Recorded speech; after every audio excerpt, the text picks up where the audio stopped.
Ladies and gentlemen, welcome to the first lecture of the New Asia Lectures on Confucianism 2025, sponsored by the Mun Chu Foundation and co-organized by the New Asia College and the Department of Philosophy at the Chinese University of Hong Kong.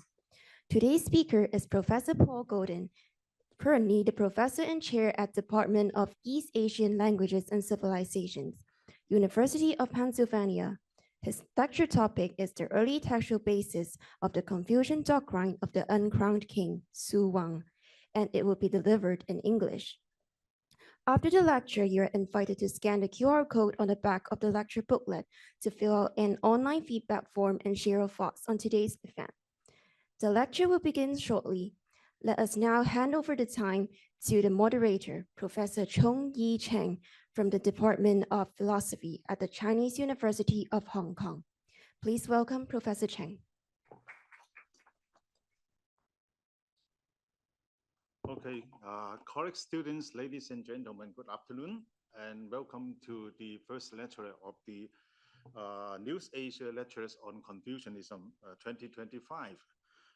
This lectures on Confucianism has been launched by the New Asia College since 2013 to promote the study of Confucianism in the contemporary world.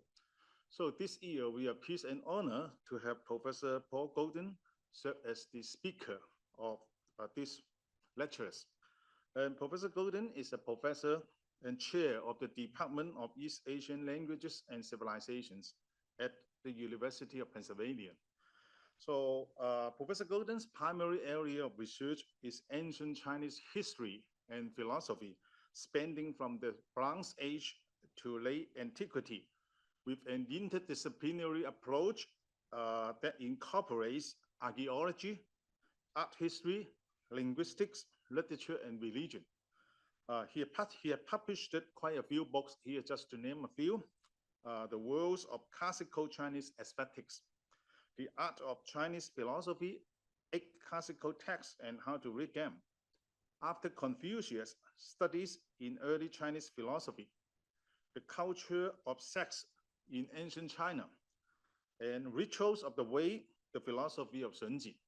Also, he has co-edited 6 other books on Chinese culture and political philosophy, and has published over 60 articles in reputable journals and collaborative volumes. Today, Professor Goldin will address us on the topic, the early textual basis of the Confucian doctrine of the Uncrowned King, suwang. So please join me to welcome Professor Goldin.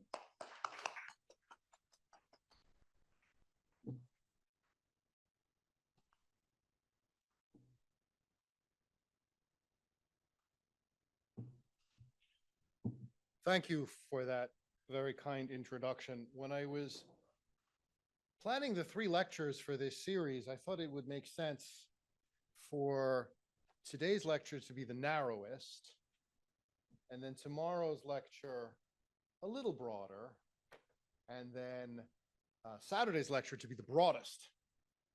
So you will forgive me if this topic seems a little academic. That was the point. This is a topic that you will often see people refer to. But then if you want to read a comprehensive survey of the sources on which the idea of the uncrowned king is based, there's surprisingly little. I wouldn't have taken the time to write this if I could simply tell students, well, just go read such and such. I haven't found such and such, so I decided I needed to write the paper myself. The essence of the doctrine of the uncrowned king, suwang, literally plain-clothed king, is that Confucius had the necessary virtue to be a heaven-ordained king, but did not become one. This is part and parcel of the latter-day Confucian anxiety about his failure to attain high office. Usually, The explanation is that instead of ruling like the sage kings, suwang, before him, Confucius compiled and transmitted the text known as Springs and Autumns, that's Chunqiu, the annals of his home state of Lu, which served as a blueprint for kings of the future. What the relevant accounts have in common is the conviction that Confucius was a sage, but not a king, whereas previous sage kings were both. This lecture will survey the early textual basis of this idea. The phrase suwang does not appear solely in Confucian sources. In fact, the locus classicus is Zhuangzi, where it is probably to be construed as plural. Emptiness, tranquility, serenity, blandness, stillness, vastness, and non-action are the roots of the myriad things. Understanding these attributes and facing south was how Yao became the sovereign. Understanding them and facing north was how Shun became his minister. To dwell at the top of society with these attributes is the virtue of thearchs, kings, and sons of heaven. To dwell at the bottom with them is the way of dark sages and uncrowned kings.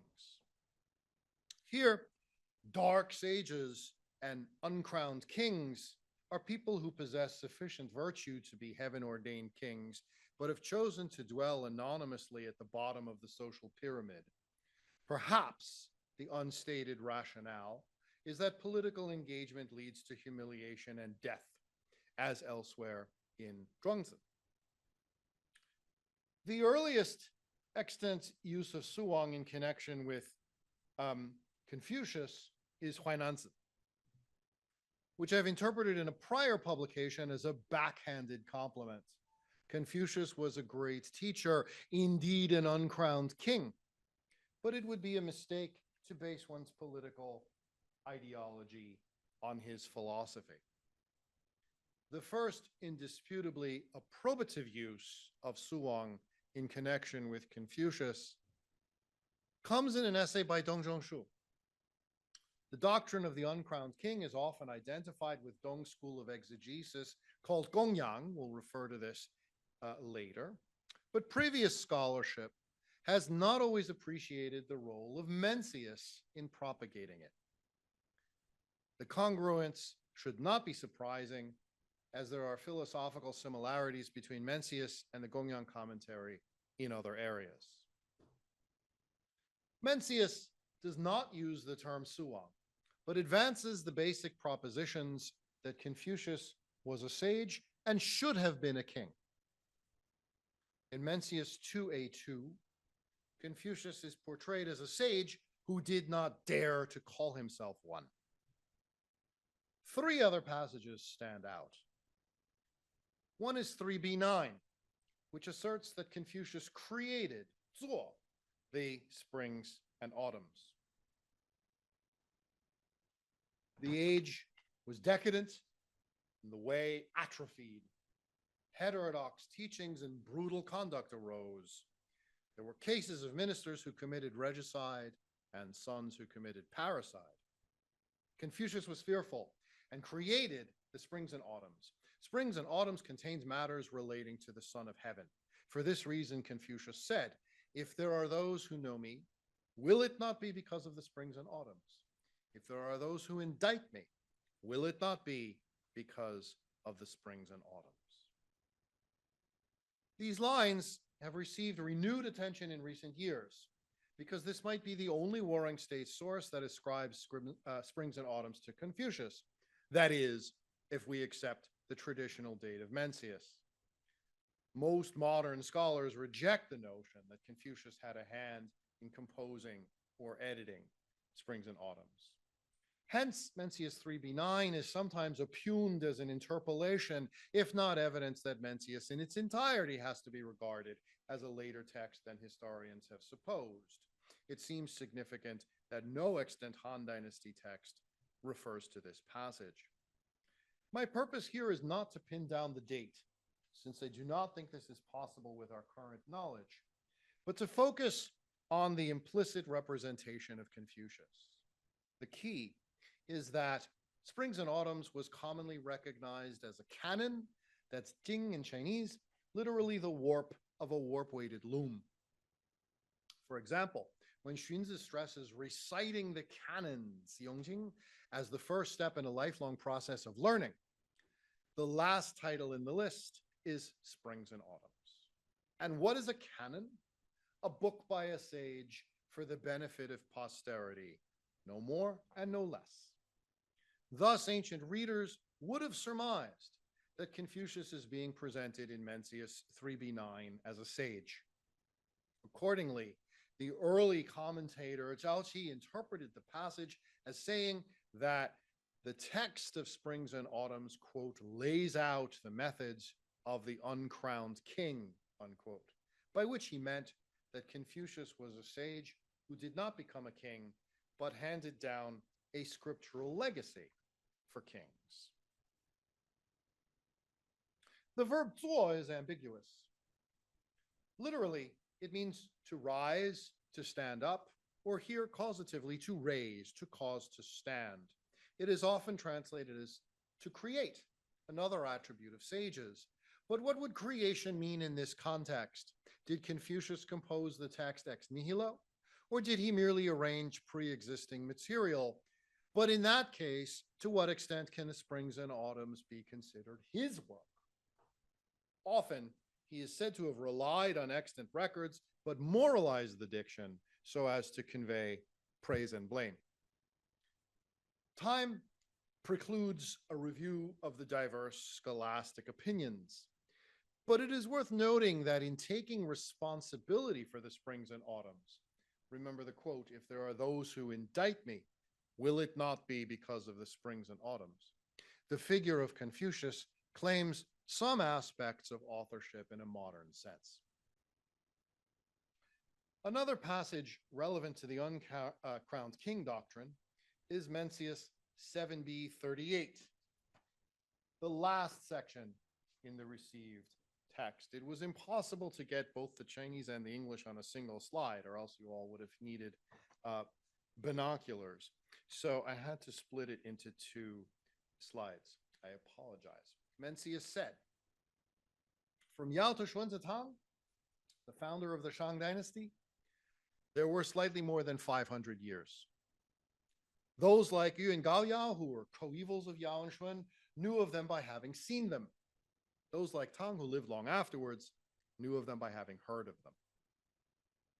From Tang to King Wen of Zhou, there were slightly more than 500 years. Those like Yi Yin and Lai Zhu knew of Tang by having seen him. Those like King Wen knew of him by having heard of him.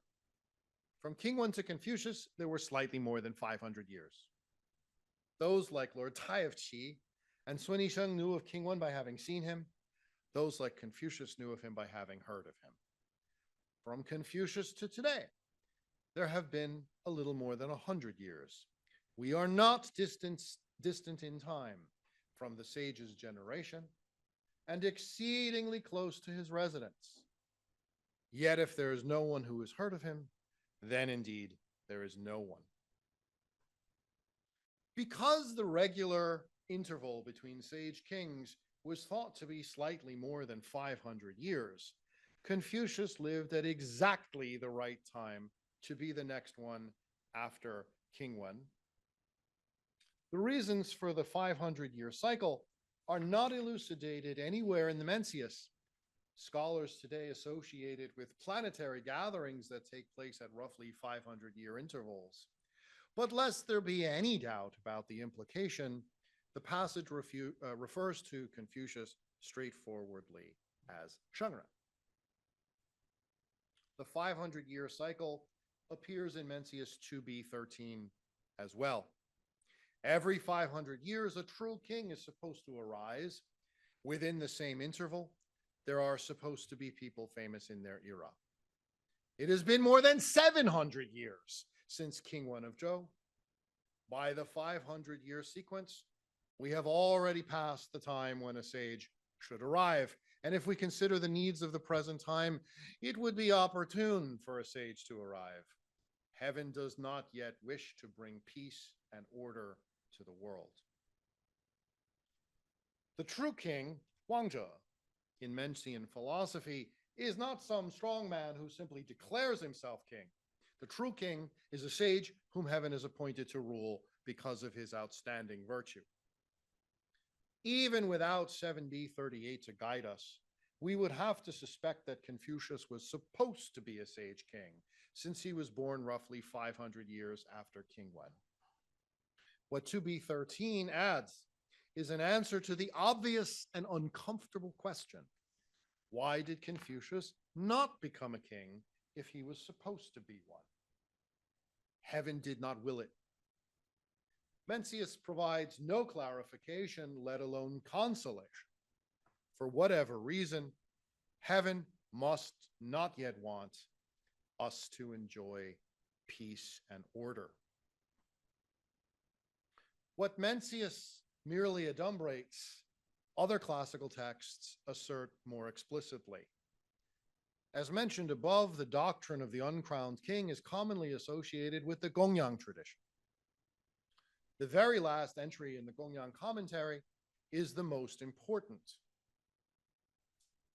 In the 14th year of Lord Ai, in other words, 481 BC, in the spring, a lin beast was captured during a hunt in the west. After explaining that the lin beast, sometimes translated as unicorn, is not native to the central states, that would be my translation of Zhongguo in this context, and that the record was written in grandiose language in order to draw attention to the episode, the Gongyang commentary states, the lin is a humane beast. If there is a true king, it will arrive. If there is no true king, it will not arrive. There was someone who reported it saying there is a jun deer, which is normally hornless, but with a horn. Confucius said, "For whom has it come? For whom has it come?" He turned up his sleeve in order to wipe his face. Tears moistened his robe. When Yan Yuan, that is Yan Hui, his favorite disciple, died, Confucius said, heaven has caused me this grief. When Zilu, that is Zhongyou, died, Confucius said, heaven has cut me off. When the lin beast was captured during a hunt in the west, Confucius said, my way has reached its acme. The capture of the lin beast has been variously interpreted. But the crux of this passage is Confucius's exclamation, my way has reached its acme, 武道穷矣, with the unmistakable perfective marker E. Because it appears right after his reactions to the death of his disciples Yan Yuan and Zilu, it is often understood as Confucius's recognition that his life has come to an end.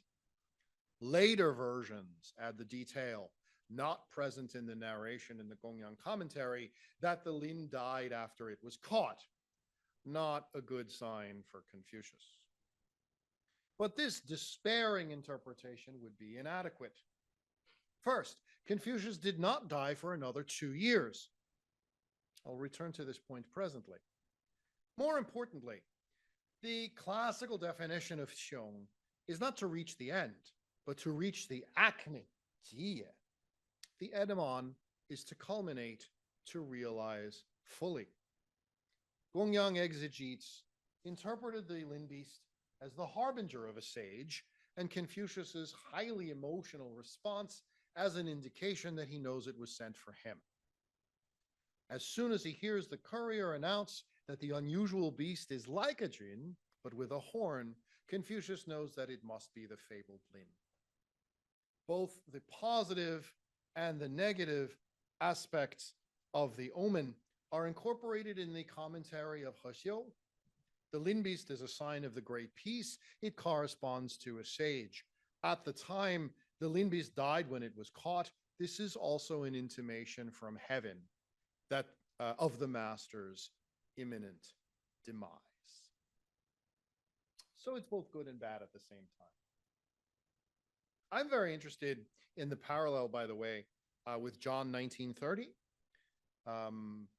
That is the moment where Jesus is on the cross just before he gives up the ghost, and he utters the Greek word tetelestai, which means it has reached the end, or it is finished. I think in the King James version, it's it is finished, which is widely understood as indicating both the end of his mission and the end of his life.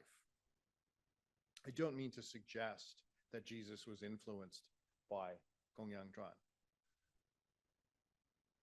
A clear exegetical example of the Lin as the harbinger of a sage is found in Propitious Signs, Furui, a chapter of Luxuriant Dew of the Springs and Autumns, Chunqiu Fanlu. There are things that cannot be brought about by human effort, but occur of their own accord. One of them was the capture of the Lin beast during a hunt in the West, which was a sign of the receipt of the mandate. Afterwards, Confucius placed his confidence in the distinctions between correct and incorrect actions in springs and autumns to illuminate the principles of the true king's reform.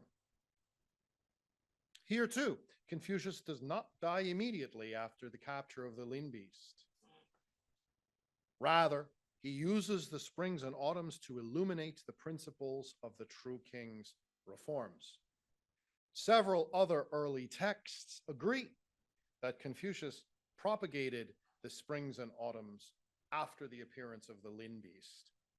The Garden of Persuasions, the Lost Discourse on the Six Canons by Zheng Xuan, and the apocryphal charts for the elaboration of Confucius's teachings. Like Mencius, Propitious Signs portrays Confucius as an uncrowned king without using the phrase. There are differences, however. Whereas Mencius broached the potentially blasphemous question of why Confucius did not become a king, Propitious Signs emphasizes the achievement that warranted the omen. Although Confucius did not rule in his own name, he provided a scriptural basis for a true king's government. Han writers presumed that these ideal reforms, 改制, were finally instituted by their own dynasty. Thus, the statement in the Gongyang commentary that Confucius crafted the springs and autumns to await a future sage was interpreted as prophesying the rise of the Han. The veneration of springs and autumns was not mere lip service. Principles derived from that text soon permeated legal reasoning. In a different chapter, Luxuriant Dew, that is Chunqiu Fanlu, insists that springs and autumns requires judges, quote, to examine the source of the defendant's intentions, unquote. A radical departure from Qin practice, which punished on the basis of the letter of the law with scant concern for the moral demands of the circumstances. Beliefs about the Lin beast were subjected to a mordant critique by Wang Chong. Although he accepted that Confucius had earned the epithet uncrowned king for transmitting springs and autumns, the legend of the Lin beast was too fanciful for him.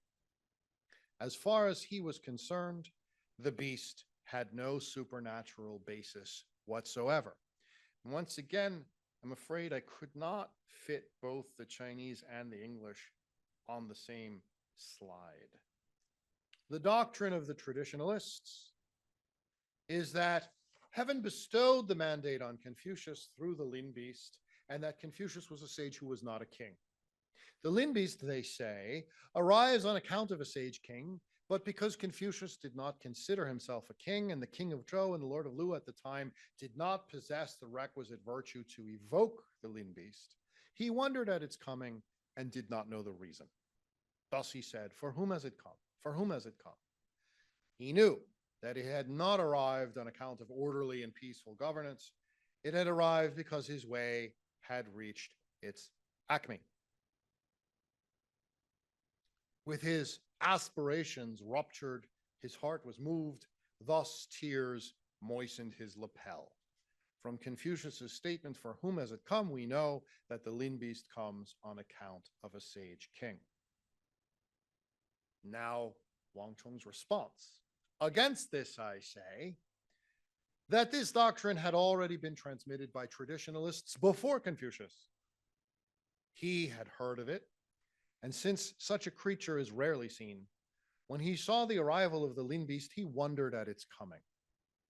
In reality, Wang Chong knows reality. In reality, the Lin beast did not come for any particular reason. It is an ordinary creature. It was walking across the marshes of Lu, and when it was seen by the people of Lu, they happened to capture it. When Confucius saw that the Lin beast had been captured and indeed killed, he compared himself to the Lin beast and regarded himself as one whose way had been ruptured, not to be restored, and who was bound and captured by petty people.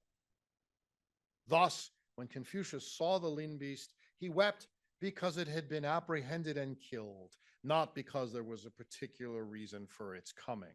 That is to say, not because it is an omen of a sage king.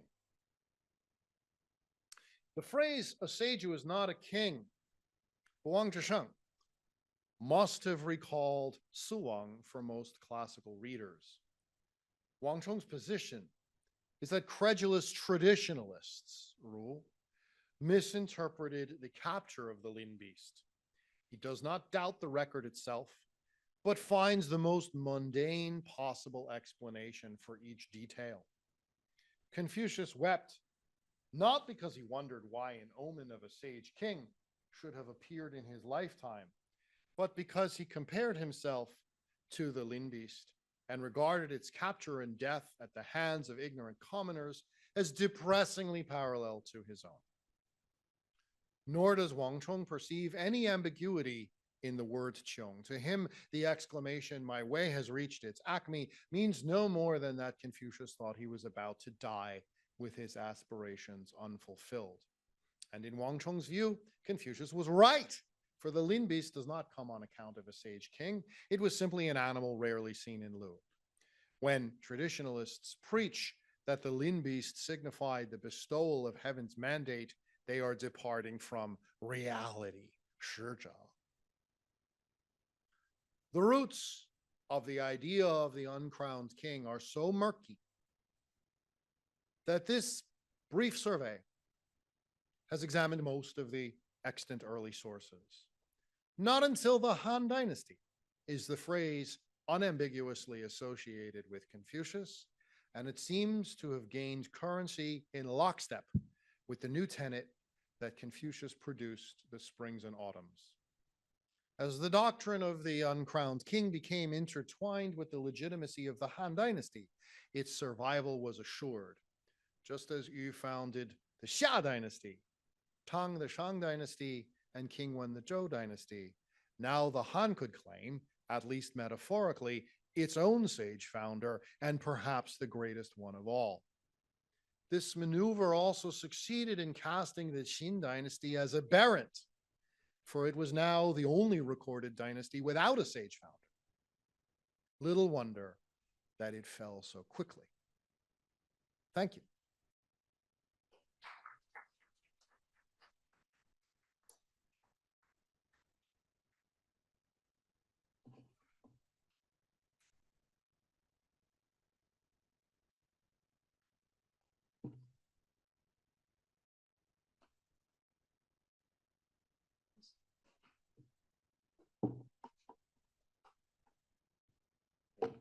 Thank you for Professor Goldin's presentations and the talk. So now we move on to the Q&A sections. So any audience here, please feel free to raise questions and just telling your names, where you come from, and then you can ask the questions for Professor Goldin.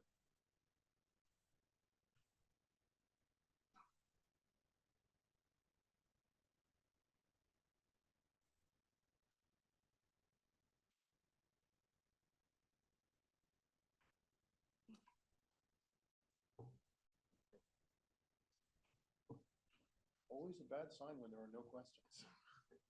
It takes time to warm up, you know.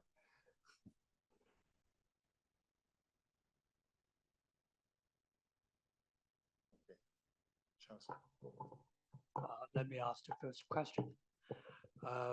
Thank you very much, Professor Goldin, for the very informative talk on the concept. But I have some comments to make and some questions to ask.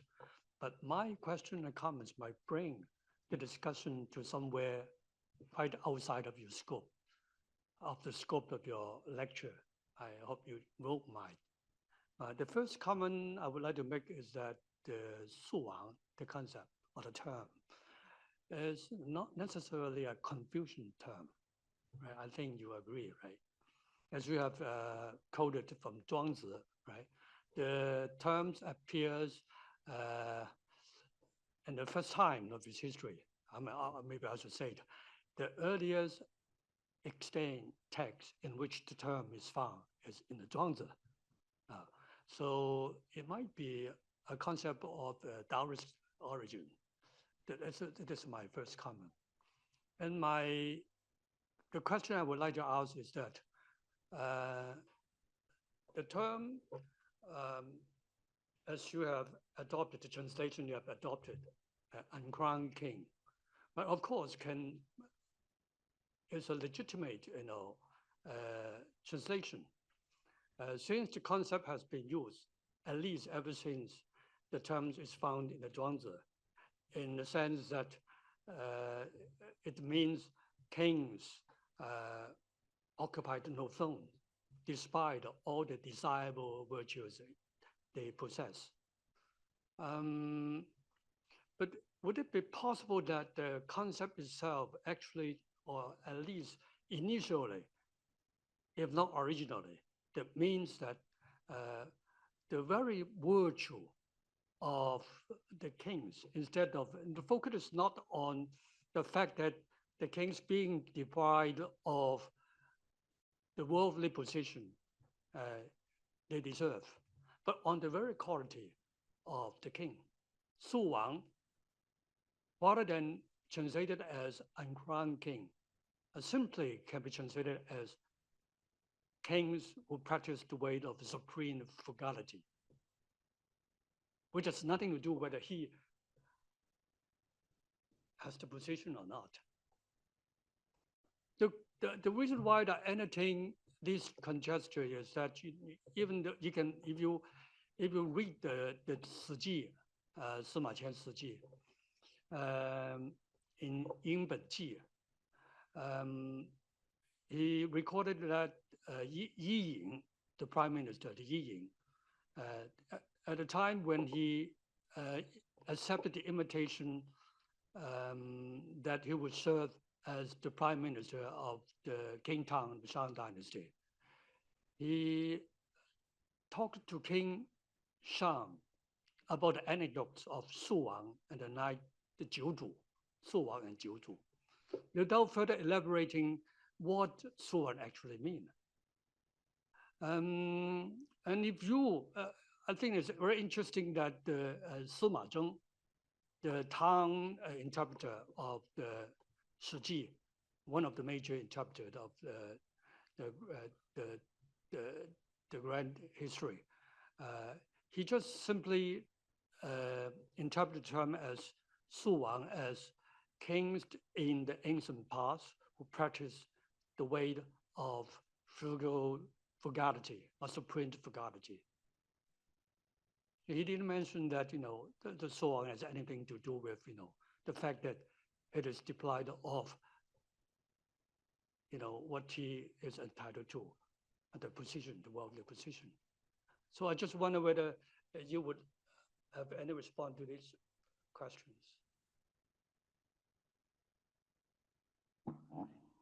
Okay. I will claim the advantage of being a foreigner. And that means when I encounter a phrase, my first assumption is that I don't know what it means.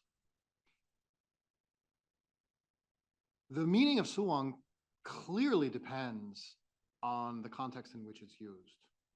It doesn't mean the same thing in every text.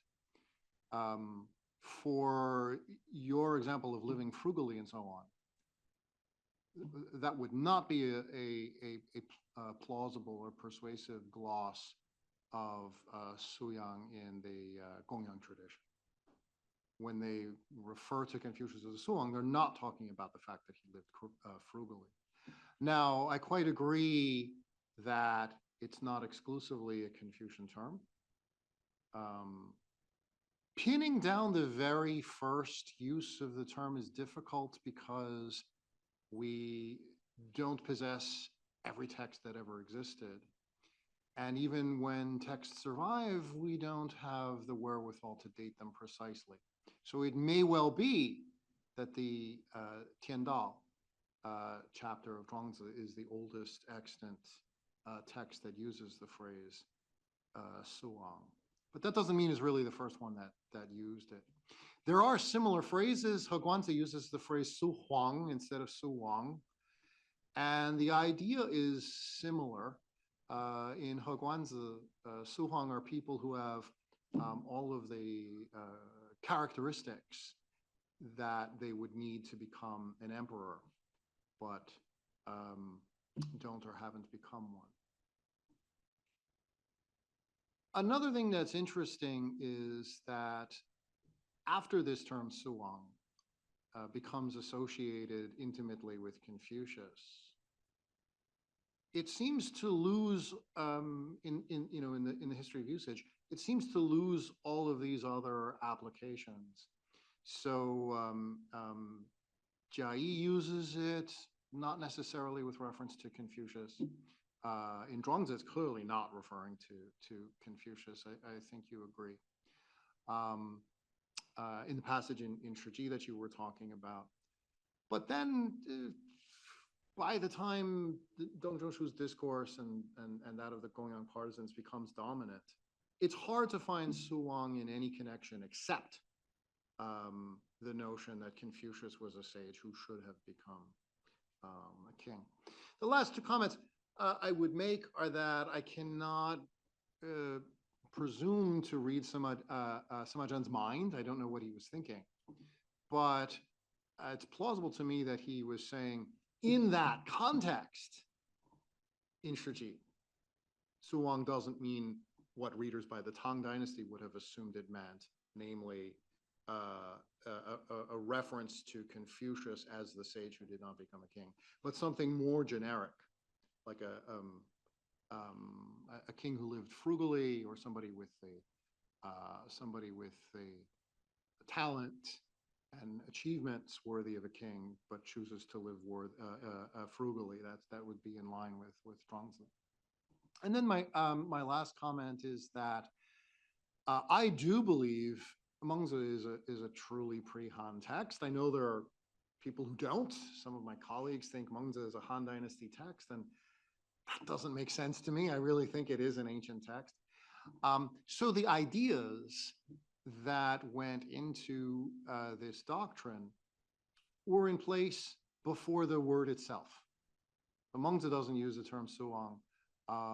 In fact, even in the Han Dynasty, that chapter from Chunqiu Fanlu that explains that lays out its understanding of the arrival of the Lin and Confucius's response to it. It doesn't use the term suwang either. So it's clear that there was an idea that had already taken hold, and there simply wasn't a catchy slogan phrase to associate it with. And once suwang entered the discourse, and I think we can have a sense of when that is, early Western Han, because when does it appear? Heguanzi, early Western Han. Jia Yi, early Western Han. In fact, Heguanzi and Jia Yi, one day I'll come out with this, they're exactly the same time.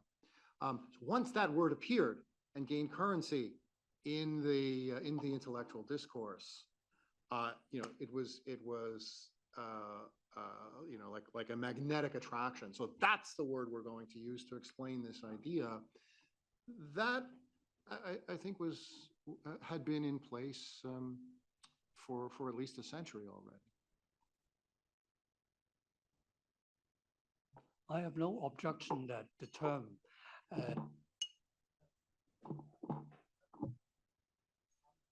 as uncrowned king.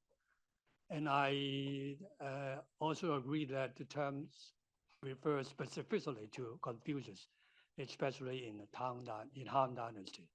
I just guessed maybe the term when it was used at the very beginning. It just means as very quality a king should possess. But the term has been used by the Taoists later, referring to those who has such a virtue, but occupied no worldly position. And later it becomes something referring to specifically to Confucius. Yeah, that's very reasonable. Let me go back to the slide with the Zhuangzi passage on it.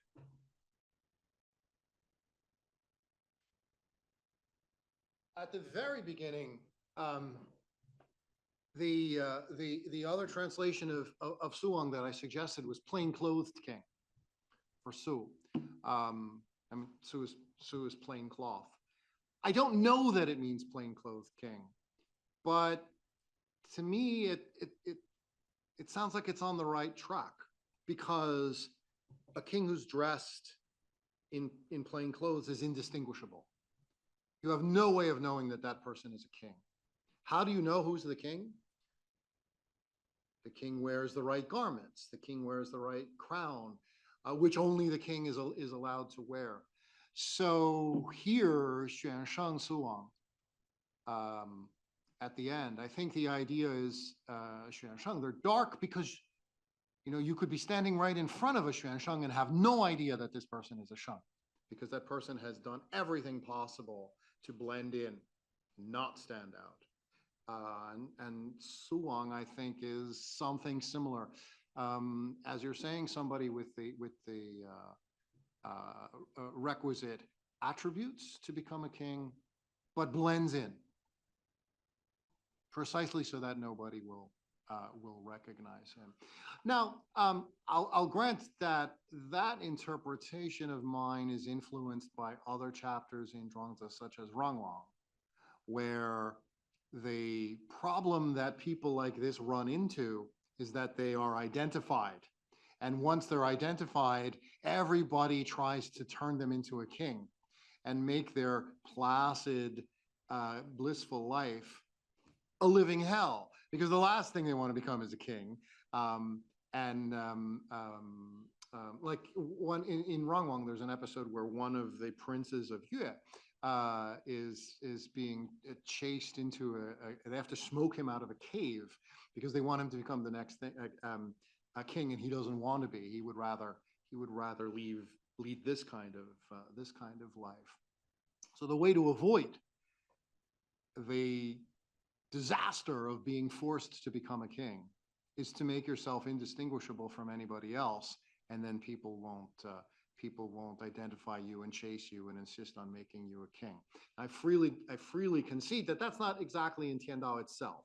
I'm drawing on that idea because it's expressed so clearly in other chapters of Zhuangzi. It may be the right interpretation of this, it may not be.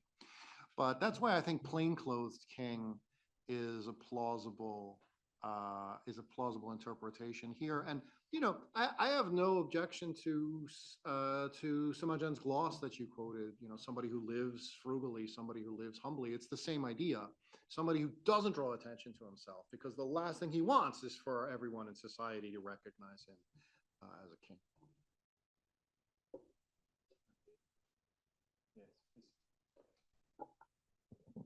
Thank you, Mr. Goldin. Very illuminating talk. So, well, I'm not sure it's really a question or some random thoughts. So, one thing that struck me when I read the sort of discourses of the Western Han scholars is that they're paying sort of honesty to the resemblance between the political system of the Han, their own, and the preceding Qing dynasty, which is inherently evil for them. So I wonder if this, and this is why they have to wait a sort of true king or real sage such as Wang Mang to sort of ratify this whole sort of wretched system, political system. So I wonder if this may also contribute to sort of the rise or emergence of the ideas for suwang or Kongzi as a suwang, which sort of a patron saint, sage, sort of the Han dynasty. And just say very rough idea. And my question is, follow-up question is it possible to sort of give a more precise date during which the ideas of suwang sort of disseminate or propagate beyond the sort of Confucius a traditional circle, beyond the Gongyang school, and was accepted more widely by the ruling class, such as the emperor, during the Western Han or since the Mid-Western Han or the early Eastern Han dynasty. Do you have any ideas about it? So the last question you asked is the easiest to answer because other people have worked on that. I avoided spending much time on that question because there's good scholarship about this. The notion that Confucius was the spiritual ancestor of the Han Dynasty, that he was the uncrowned king, and that he zuo chunqiu, they're all combined from about the Middle Western Han onwards, and it's a very self-serving ideology as far as the court is concerned. My curiosity led me to ask, okay, that's very interesting. Where did this idea come from? Because it's not self-evident. It's not a self-evident idea. And I also agree with you that it's related to the effort of apologists for the Han regime to distinguish it from the Qin. And that's why I made the observation at the end.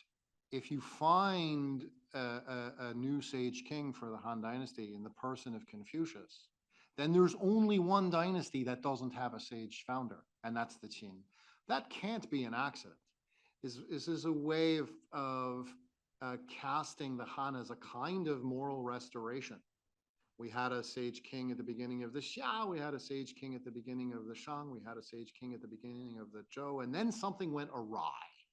But now we are restoring this moral order by explaining how Confucius really was our sage founder indirectly by leaving behind this text that we use for our guide. Now, of course, you know better than I do that the reality of the Western Han government was very different from the reform that's laid out in Chunqiu Fanlu. So I'm not going to say that this was totally honest and perfectly instituted, but as an ideological argument, I think it was so irresistible that there was no avoiding it, and that's around the same time that all of these other possible senses of suwang start to melt away. From about that point on, every time you see suwang, it refers to Confucius in the context of this notion that he was a sage, but for whatever reason, heaven decided to make him a more complex sort of sage. He didn't immediately found his own dynasty. He left behind a book instead. Which we can use as the basis for our moral government. Any questions? There's a question online, so yes, I read out on behalf of the online participants. So I quote, "Thank you for your rich lecture. I am Shen Junyu, a doctoral student at the University of Paris, France, and I am working on Wang Chong and Han historiography. I used to consider that Wang Chong simply embraced the suwang idea because the Gongyang tradition was dominant during Han's time, and it was common knowledge, while adopting the rationalist position of Doctrine, which was alternative. I wonder if you consider the suwang idea is not limited to a particular exegetical tradition, but largely shared. Nonetheless, shall we distinguish behind source from Han source? The relation of Mencius and Shenji to the Chunqiu has been under debate. Basically, we consider Mencius transmitted some sort of variance of the Chunqiu Lei Wenxian, while Shenji clearly cited the Doctrine. So during Western Han, the different traditions have been gradually fixed and traditionalists were positioning them in relation to the traditions rather than drawing every possible source for an idea. Okay, that's a very broad question.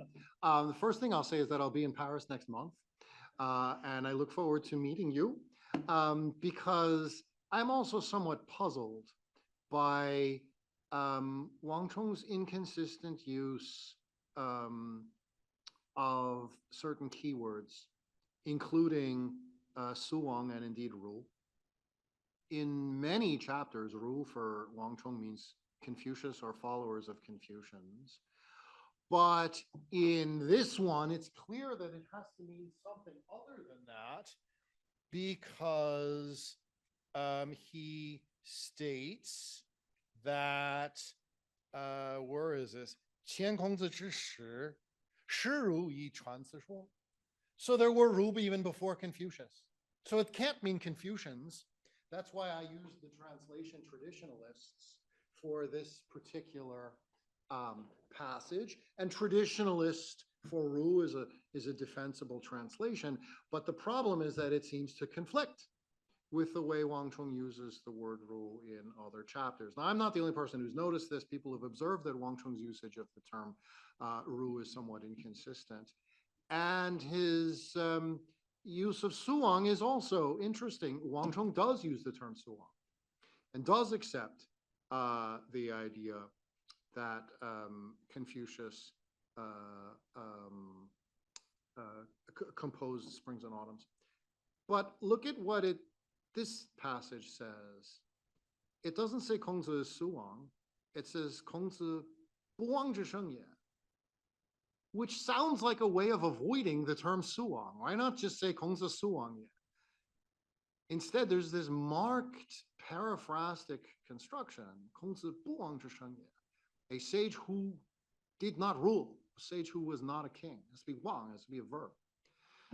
I don't know what to make of that either. And I have asked some Wang Chong specialists, how sure are we that the entire Luanheng is really by Wang Chong?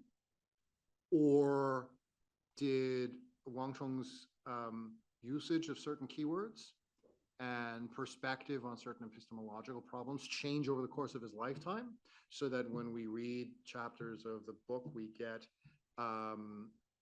reflections of Wang Chong's thinking at various moments in his career? And I've never, I'll put it this way, I've never heard an explanation that defeats all the others. I think this is still an open question.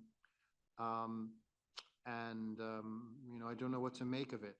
This argument certainly sounds very much like Wang Chong, right? The record is correct. They really did capture an animal. The animal was called Lin. Confucius really was disturbed. And yet what the Ruja are saying is baseless. That kind of argument, and then proceeding to give a mundane explanation for each detail. It's an ordinary animal, it's not a supernatural animal, it's just rarely seen. Confucius had heard this theory, and so he leapt to conclusions, but there really is no supernatural basis. It was not sent by heaven. Its appearance has nothing to do with the existence or non-existence of a sage king. That tastes like Wang Chong to me, but you know, that may say more about me than about Wang Chong. So I think these are all very open questions. One that, you know, we know for sure that even if Wang Chong didn't write this, somebody did.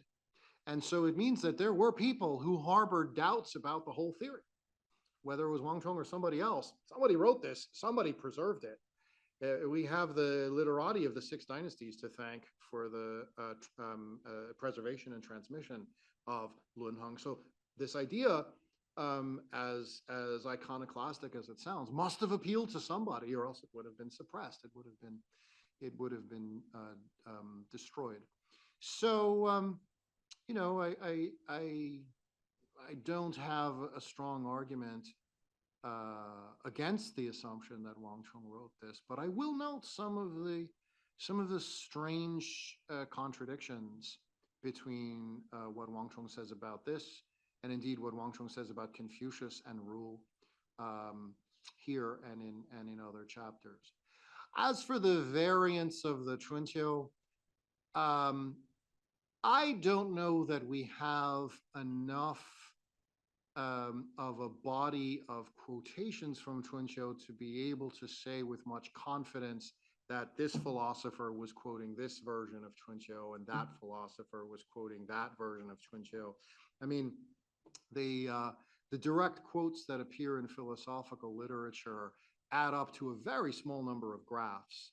Philosophers generally didn't have to quote Chunqiu at length because they could assume that everybody knew what they were referring to, so they could give very abbreviated citations and not have to worry that readers wouldn't understand the significance of the passage that they were alluding to. So it may well be that there were different versions of Chunqiu being transmitted. I can't refute that. I would just say that I don't think we have enough evidence to be very sure about which traditions of Chunqiu were favored by which philosophers. That seems a little speculative to me. Thank you. Any more questions? Yes, please. You can use the mic. Yeah.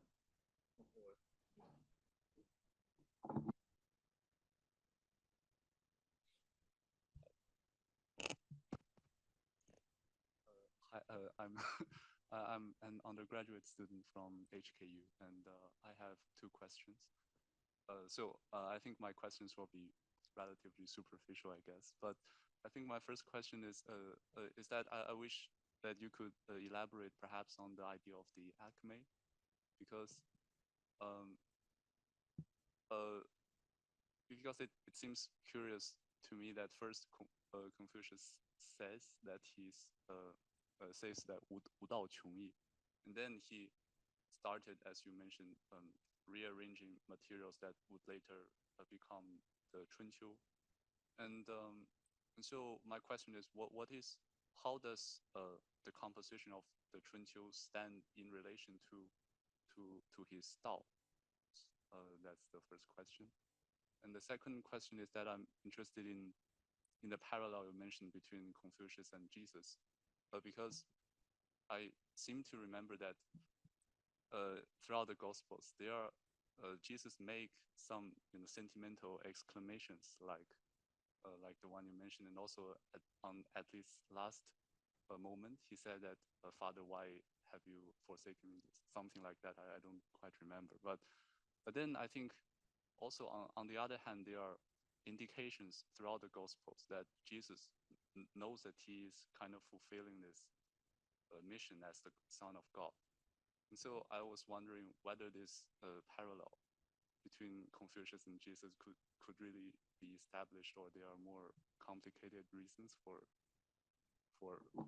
mentioning that. Let me say those are two very interesting questions, not superficial at all. The first has to do with the meaning of this word qiong, which should be somewhere on this slide. Is 无道穷义 here?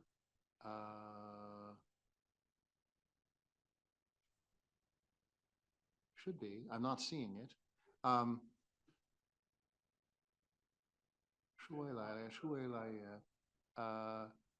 Yes. So it's not a direct quote. 未及到穷而来, right? It came because his Dao Qiong, and the line with Dao Qiong is in the quote in Gongyang.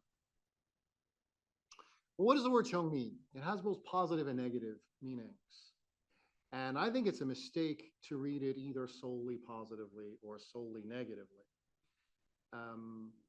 Most of my colleagues whom I've discussed this with instinctively take it negative. And one of the reasons, as I said, is that the comment 无道穷义 in the Gongyang appears right after expressions of despair. His two disciples have died before him. That's not supposed to happen. A disciple is a metaphorical child. And the master is supposed to die before the disciple. The disciples are supposed to bury the master.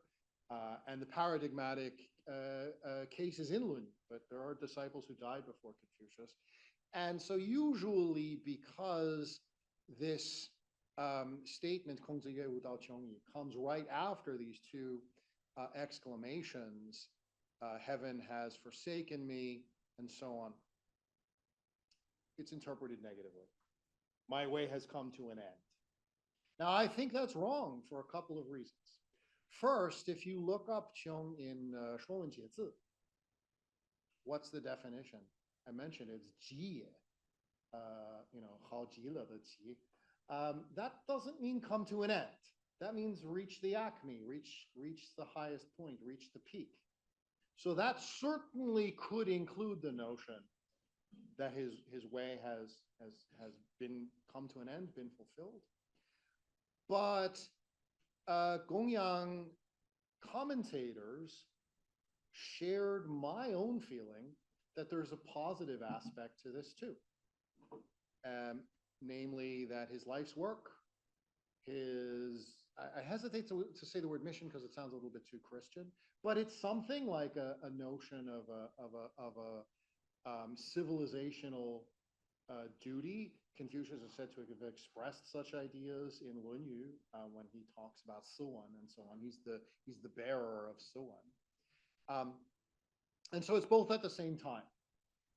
His life's work is being recognized and is going to be successful, but then he doesn't have too much of a purpose anymore because he has succeeded. And so now all he has to do is write Chunqiu and he can die. We don't need him anymore. Two other comments about your first question and your second question. I don't believe Confucius had any hand in, I said this, but let me clarify. I personally don't believe Confucius had any hand in producing the text that we call Chunqiu. And there's a very, very embarrassing moment in the traditional canonical literature. In Zuozhuan, there's a moment where a visitor to the state of Lu is allowed to see the Chunqiu. And the date is when Confucius is 12 or less. So there was a Chunqiu, according to Zuozhuan, there was a Chunqiu in Lu before Confucius could have edited it. And I think that's an unintentional giveaway that the text was compiled by a tradition of scribes at the court, and Confucius played no role in this. So when I'm talking about the idea that Confucius produced the Chunqiu and that the Chunqiu was the scriptural basis for Han governance and so on, I'm assuming everyone understands. I could preface that with, if you accept the legend, then this is what the legend states. His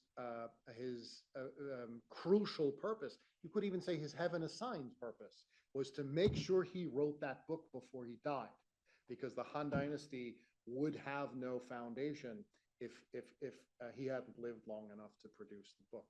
As I said, it's part of the reason why I don't think this can mean is that his life has come to an end. He hasn't written the book yet. In the remaining 2 years of his life, he has to write the book. And that's the most, according to this legend, that's the most important thing he did. About Jesus. I think that parallel with John certainly interested me, because it's the same kind of word that means two things at the same time. What has come to an end, his life or his mission? And in Christian exegesis, right, it's one of the most famous lines in the whole New Testament. There's reams of commentary, and they think it means both. It means that his life has come to an end, and with it, his mission.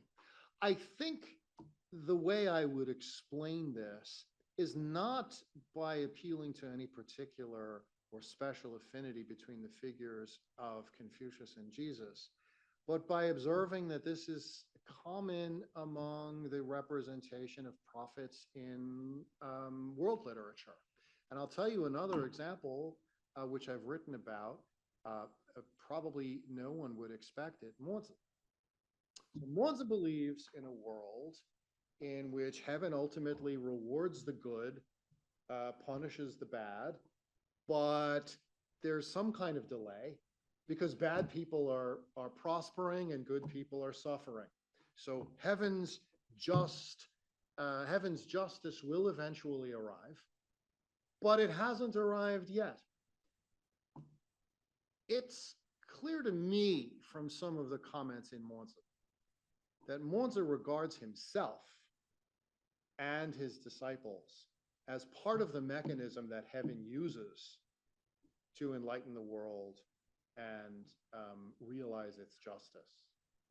Monza regards himself as a kind of a prophet with a mission. And again, the only reason why I hesitate to use words like that is because it sounds so Christian. There are some Christian readers who have I think over enthusiastically seen Monza as a kind of proto-Christian. I'm not making that argument, but it's not rare when a revered leader of a close-knit intellectual movement is represented, especially in later sources, as someone who had a certain kind of divine mission, or in the case of Confucius and Monza, a heaven-assigned mission. And once that's in place, then the death of that prophet, you can see how it's appealing to represent the death of that prophet as the fulfillment of his mission all at the same time. So that's the extent of the comparison between Confucius and Jesus that I'd be comfortable with. I mean, their teachings are very different. The theology is very different. And I really don't believe anybody in Judea knew about Confucius. Eventually Christians knew about Confucius, but not till much later. Okay, thank you. Any more questions? Yes, maybe you can move forward. Or using the mic. I think I can.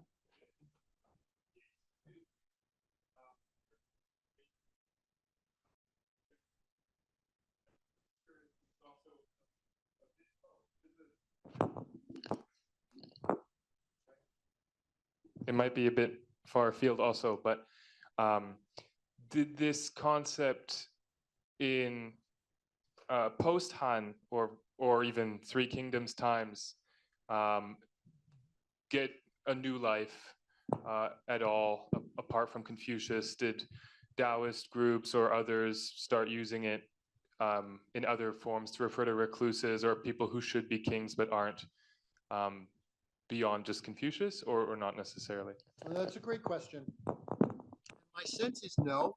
So we talked about this at the very beginning of the Q&A. That suwang in its earliest extant references is by no means exclusive to Confucianism. And as late as Jiayi, it's used in a way that's not self-evidently tied to Confucius in the way that Gongyang sources can simply say suwang and know that readers will understand that we're talking about Confucius. Now, a specialist in Taoism and or Six Dynasties religion and literature would have to correct me, because that's a bit beyond my area of comfort. But my sense is that the answer to your question is no, that once Dong Zhongshu and Gongyang exegetes, so Zhao Qi is into the Three Kingdoms already. once they make good use of this theory as a way of explaining why the Han Dynasty doesn't seem to have a sage founder, it really did. It just wasn't Liu Bang, it was Confucius. Then the opportunity to use that term ecumenically was cut off. But I'll repeat the caveat. That's simply my sense from what I've read. And there may well be fascinating uses of this term in later literature that I'm not aware of. In other words, I wouldn't be shocked if a specialist in Taoism, if a Xuansheng sitting in this audience were to say, no, in this passage in Daozang, we have the word suwang, and it's clearly not Confucius. In the apocryphal literature, right, to the extent that fragments survive, Confucius's role in producing the Chunqiu is crucial. It's almost as though Confucius is no longer a moral teacher, no longer a ritual master. The crucial role that Confucius plays is that he's the transmitter of this scriptural legacy. That's what, and I even referred to one of the apocryphal texts because it's the fact that he didn't die right away strikes me as so crucial. He couldn't die right away because the one important thing in his life hadn't been completed yet. He hadn't written the Chunqiu yet. So he got this sign, and then he realized, okay, I better write my Chunqiu because now the time has come. Thank you. Yes, please. Yeah, hi, Professor Goldin. I'm the average student here too. I think as the previous discussion, maybe you would agree that's the flourish or the refinements of the very concept of suwang related to the how the Western Han Dynasty to find its own legitimacy on the governing. But just maybe go back to the Luanhen essays that you mentioned that there have two meanings or definition of the rule. Would you agree that the definition narrowed down to the Confucian itself was the meaning of rule itself also become the only concept of that's not the people who are familiar or the expertise on the classics, but also the followers of Confucius through this process that Western Han Dynasty and the intellectuals fighting itself to became the people who find their intellectual discourse on this period. There's a very good book by Nicolas Dufresne, a Swiss scholar, but the book is in English. I think it's called To the Origins of Rule, something like that, where he's quite comprehensive in reviewing the major connotations and senses of rule in early literature. And the only conclusion you can come to is that it means different things in different contexts. Clearly, it often refers to Confucius and his disciples. So when Mozi, right, Mozi Fei Ru Pian, in Fei Ru Pian, in Mozi, it's about Confucians. It's not about, traditionalists. It's not about any of the other possible meanings that rule can have. It's about Confucius and his disciples. So it's a mistake to deny that rule can refer to Confucius. But it would also be a mistake to insist that it always refers to Confucius. The etymon, by the way, is weakling. A rule is somebody who's weak physically. And we don't know why Confucians were called weaklings. But the best theory I've heard is that it's because they did not achieve their prestige and influence by virtue of their skill in warfare. So they were not, they weren't physical warriors. They were the ones who achieved their prestige and influence at court through civil means. And it can certainly mean clerk. I think I think the definition of ru in 说文解字 is 术士, which is not a Confucian. It's, kind of like a scribe sort of, or a clerk, something like that. So we have to use our judgment. Sometimes it's clearly a way of referring to Confucius and his self-identified disciples. Sometimes it has to be interpreted more generically than that. What's interesting, the reason why I mentioned it in response to this question, is that, okay, in different texts it can mean different things, but here there seems to be confusion within the same text. If Wang Chong is talking about rule before Confucius, then he must mean something more, and Zhifari talks about this. If 前孔子之时, 师儒以传子说, so that can't be Confucians because they lived before Confucius. So that must be the more generic, proto-Confucians. I think traditionalists is fine. Michael Nyland likes classicists. But what's striking is that elsewhere, Wang Chong uses ru to mean Confucius and Confucians. And maybe there's a distinction in Wang Chong's diction between ru and ruja. Ruja might be the Confucians, and ru just might mean the more generic people of the cloth rather than men at arms. That's an untested theory, but it would be a way to try to resolve the contradiction.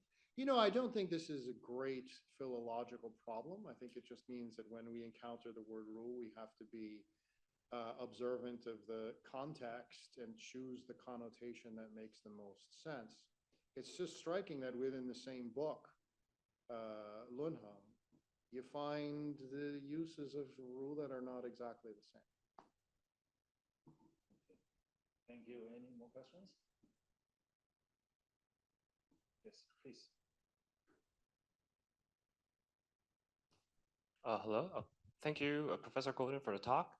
I'm a student in HKU, and I have one question: is that is there any appearance of the word suwang in, say, like the early Han, like the Huanglao, that period? Because I think if the context of suwang referring to Confucius sort of emerged or appeared during the period of Dongzhongshu, so I'm asking whether one motivation behind this idea is whether Dongzhongshu is trying to use Confucius as a suwang to sort of convince the king at the time, so Wu Di, to sort of push the Confucian classics as the Jingshui, because by pushing the classics for the Guanshui means the author or the person who sort of organized these texts is alleviated to a very high position. So the answer to that question depends on your definition of Huanglao. So we don't really know what Huanglao means. There is an exhaustive German study of virtually every, it's a very long study, of virtually every instance of Huanglao in the earliest sources. And once again, the only conclusion you can come to is that it doesn't mean the same thing. Different people use it to mean different things. So Sima Qian, or at least whoever's responsible for this in Shiji, I'm willing to say Sima Qian, associates Han Feizi with Huanglao. We today ordinarily wouldn't say that. So first difficulty I have in answering your questions, that's not so clear what's meant by Huanglao. It is, the term suwang, as far as I know, is not in any of the Maowangdui texts that we associate with Huanglao. Now, it is in Huainanzi, and some people read Huainanzi as a Huanglao text. I would not, but some people do, and it's because of the plasticity of this term, Huanglao.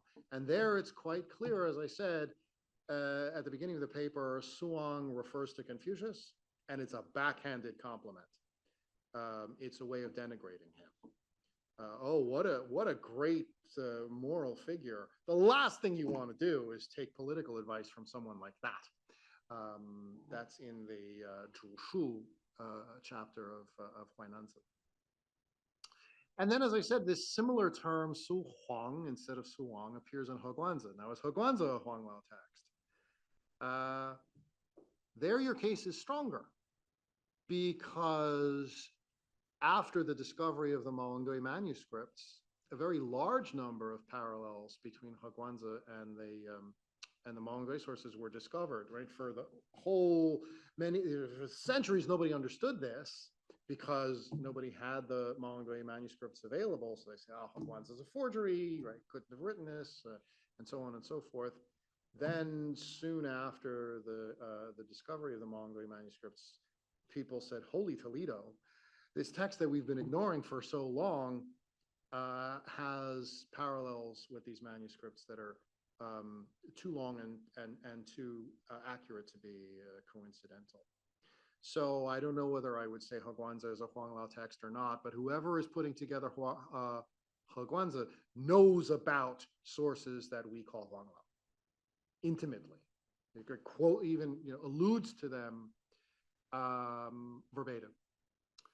So I have to believe that wherever this idea comes from, phrases like suwang are related. I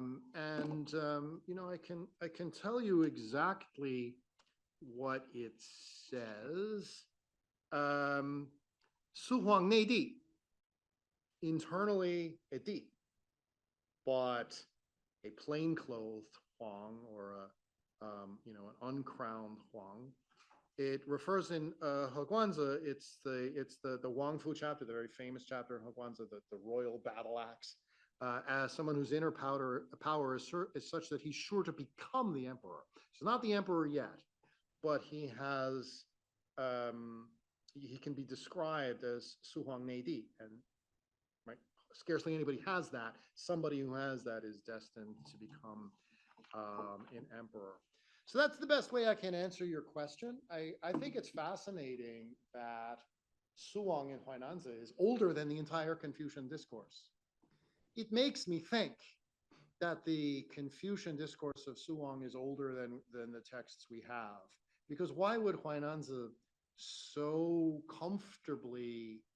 be so comfortable with calling Confucius suwang and do it in such a clever way as this backhanded compliment, unless there were already a kind of a discourse in which Confucians were beginning to identify Confucius as suwang. Speculative, because I have no sources that I can use to support this, but they had always been called to account to explain the problem that their great founder, for all his wisdom, never achieved high office, never had much of a political career. How do you explain this? Aren't you just the followers of a failure?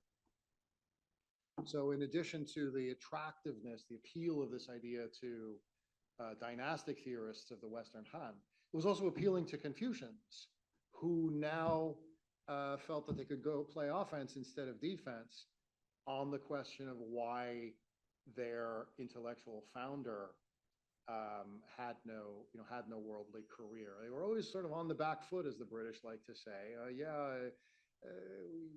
He's a great teacher, but that's where the Minister of Justice thing comes from.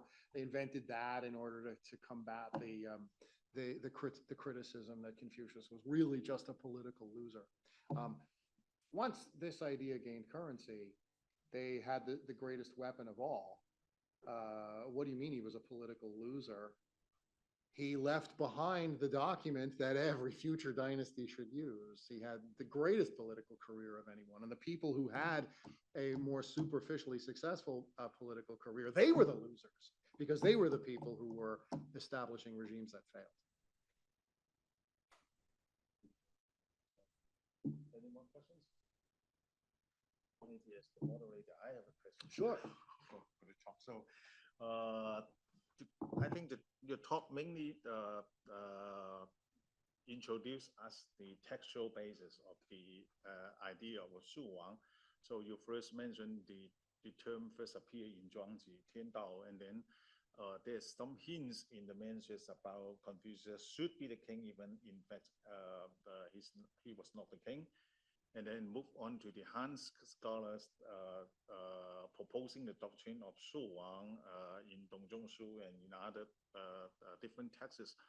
And ended by a rationalist critique of Wang Chong about the omen of the linguist. Okay, so that's the I got from your talk. So, but I am more interested in the not the textual basis of the doctrine of suwang, but the philosophical significance of the doctrine of suwang. So we put this doctrine back to the Han Dynasty. Of course, usually we will say that the Han scholar uphold this doctrine is to elevate the status of Confucius on the one hand, and also trying to argue that the Gongyang Zhuan, of the spring and autumns, is the representation of the Confucius idea of politics. So the Confucius idea of kingship, especially written for the new king that will be Han.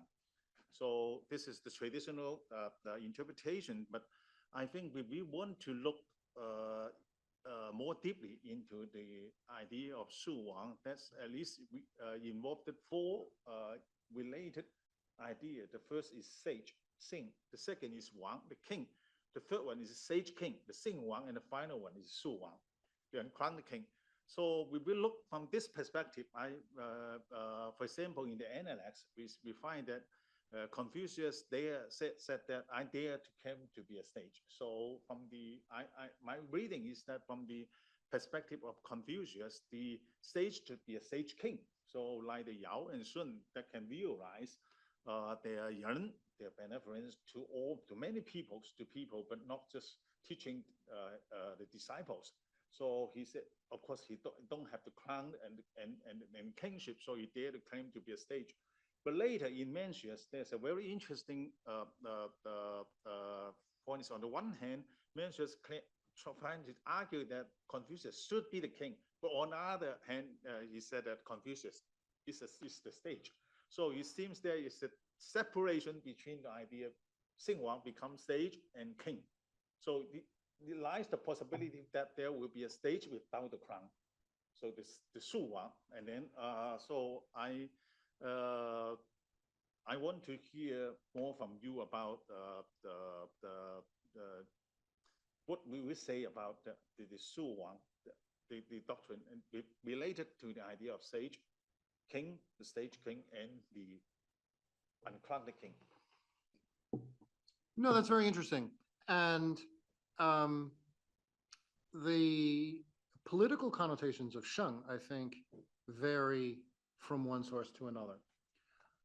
I tend to agree with you that in most unmarked contexts, you expect a Sheng to be a Shengwang. Your examples were Yao and Xuan, also Wenwang for sure. There's debate over whether Wang is a sage, but if he is, then he certainly is a Shengwang because he's a Wang also. And yet there's also some passages, too many to dismiss as, aberrant, that seem to associate sagehood with people who are not kings. Of course, the most famous example is Confucius. But what about Zhou Gong? He was not a king. And in fact, the orthodox view is that he never should have been a king. Not only was he not a king, the people who accused him of trying to become a king were wrong. And yet there are traditions that identify Zhou Gong as a sage.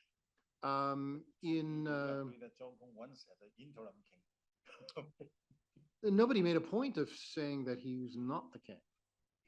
So he was the regent, but he was right. I didn't know him, and it may well be that our received traditions about Zhou Gong have been sanitized. So Ed Shaughnessy has written about that, and that's quite possible. But that's why I say the orthodox interpretation was that he was not the king and never could have been. He was basically keeping the throne warm for Chengwang. But then it's not limited to Zhou Gong. So Dalai Liji, for example, says that Wenwang had 4 sage ministers, of whom Zhougong was only one. There were 3 others, and I don't remember their names.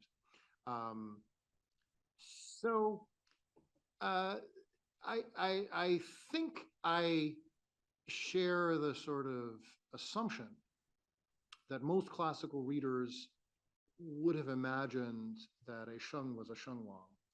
And the canonical sheng that appear over and over again, both in Confucian and in Moa's texts, Yao Shun Yu, Tang, Wenwang, they are all sheng and they are all wang, so they are shengwang.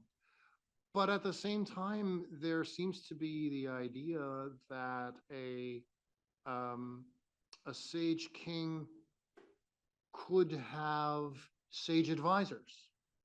And so sages, and the way you would expand the definition of sheng to make that not a contradiction is to say that an advisor can be considered a sage if that advisor helps a sage king become a king. In other words, if you're just a great advisor, you're not a sage. Sorry, you're a great advisor, but we don't call you sheng. The only advisors or helpmates who become sheng are the ones who help someone else who is clearly a shengwang. And I think there was no standard rule about this. I think different sources felt authorized to attribute sagehood as they wished. And in non-Confucian traditions, it's rampant.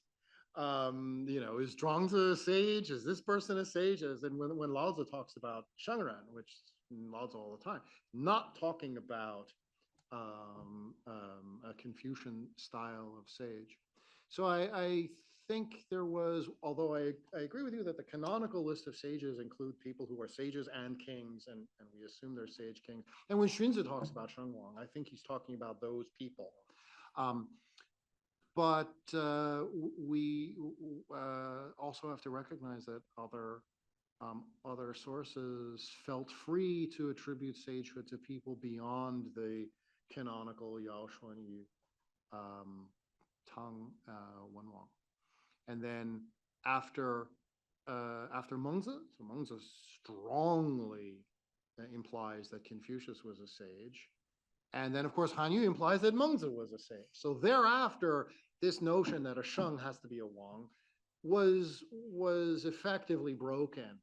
And you could, in the Daoxue lineage, they identified all of their intellectual antecedents as sages, and some of these people were no more than like village schoolmaster. It gets to be a little bit ridiculous.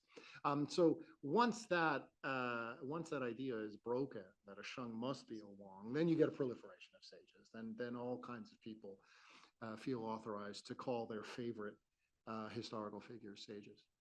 It's a very interesting question, and I would also like to know when this kind of decoupling took place. So I get the feeling that originally a sheng was supposed to be a wang. The whole doctrine of suwang doesn't make sense unless a sheng is supposed to be a wang. So I'm curious to know, and I don't know the answer, when did this decoupling take place so that you could contemplate sages who had no political authority? Thank you. So now we are within which to end this lecture, but we may receive one more question.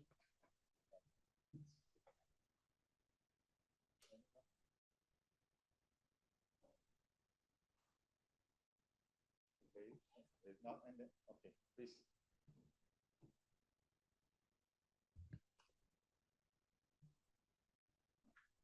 Why?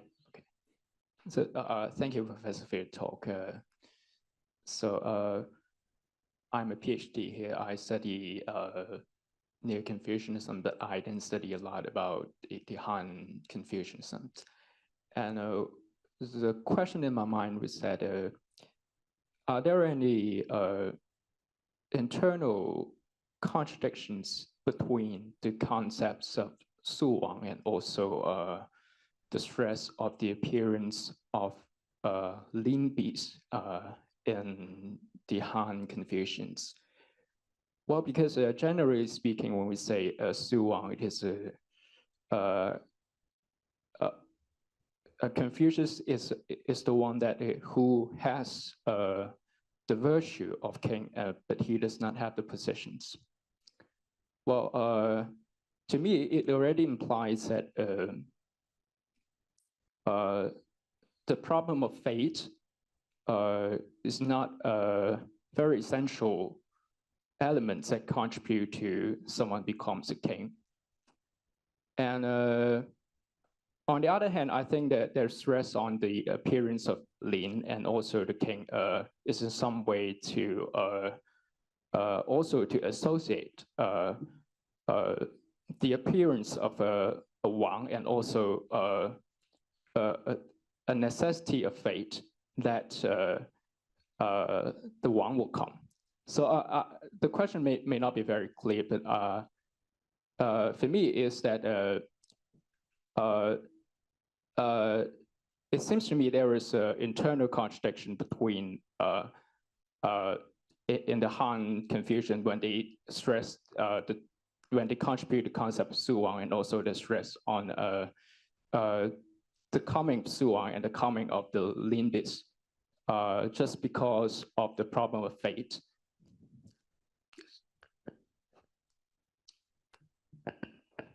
It's hard to answer because the sources are so sparse.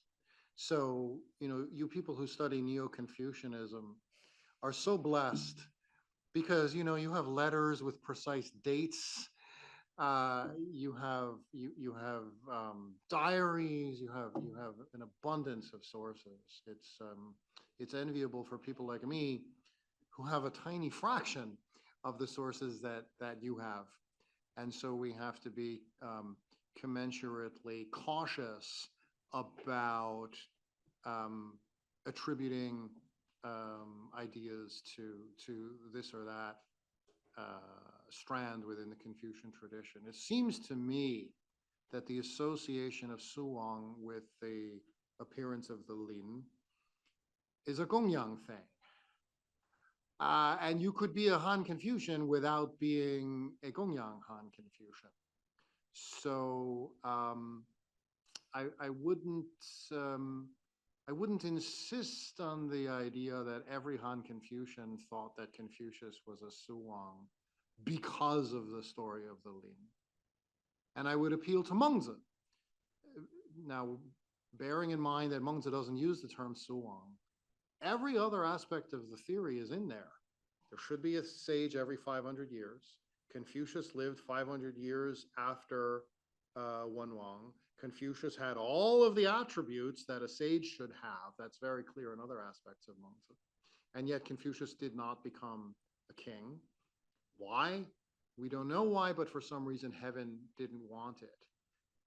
That sounds like a suwang discourse to me without the term suwang, and also without another very important element, without this whole story about the capture and slaughter of the lin beast.